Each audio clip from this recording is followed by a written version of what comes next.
আসসালামু আলাইকুম। আমি মেহরাজ হোসেন আছি আপনাদের সাথে, MBBS fourth year medical student. আজকের ভিডিওর বিষয় হচ্ছে পাইলস, যেটাকে আমরা আমাদের মেডিকেলের ভাষায় হেমোরয়েড বলে থাকি। তো এই পাইলস কি, কেন হয়, চিকিৎসা আর প্রতিরোধ মানে আপনি কী করলে ভালো থাকবেন। তো পাইলস কি বা হেমোরয়েডটা কি? পাইলস হচ্ছে মলদ্বার, যেটাকে আমরা পায়ুপথ বলে থাকি, আমাদের মেডিকেল ভাষায় আমরা রেকটামও বলে থাকি। এর নিচের অংশের দিকে ফুলে যাওয়া, এটি মলদ্বারের ভিতরেও হতে পারে, বাইরেও হতে পারে। তো এই পাইলস বা হেমোরয়েডটা কেন হয়, এটা হওয়ার কারণ কি? আপনার দীর্ঘদিন যদি কোষ্ঠকাঠিন্য থাকে, কোষ্ঠকাঠিন্যকে কষা পায়খানা আর কি, যদি ওটা থাকে, তখন আপনার পাইলস হওয়ার সম্ভাবনা থাকে। আপনি পর্যাপ্ত পরিমাণ পানি পান না করলেও কোষ্ঠকাঠিন্য হওয়ার সম্ভাবনা থাকে। কম আঁশযুক্ত খাবার খাওয়া, কম আঁশযুক্ত খাবার খেলেও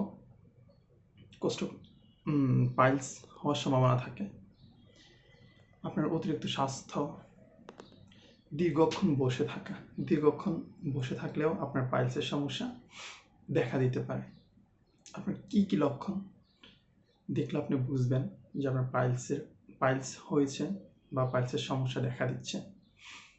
আপনার মল ত্যাগের সময় পায়ুপথে আপনার ব্যথা অনুভব করা, ব্লিডিং হওয়া, আপনি বসলে অস্বস্তি অনুভব হবে যখন আপনার পাইলস হবে, আপনার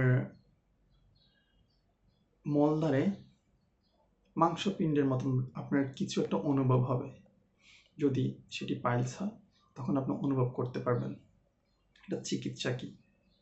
প্রাথমিক অবস্থায় ডক্টর আপনাকে বেশি পরিমাণে পানি পান করতে বলবে, আঁশযুক্ত খাবার খেতে বলবে। আঁশযুক্ত খাবার বলতে আপনার পালং শাক, কলমি শাক, বাঁধাকপি, ফুলকপি, শসা, গাজর, বিভিন্ন জাতীয় ডাল, ফলের মধ্যে আছে আপনার পেয়ারা, কলা, পেঁপে, এগুলো হচ্ছে আঁশযুক্ত খাবার।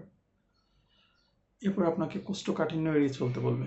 কোষ্ঠকাঠিন্য হলে আপনাকে ওরাল ল্যাক্সেটিভ মেডিসিন সাজেস্ট করবে ডক্টর।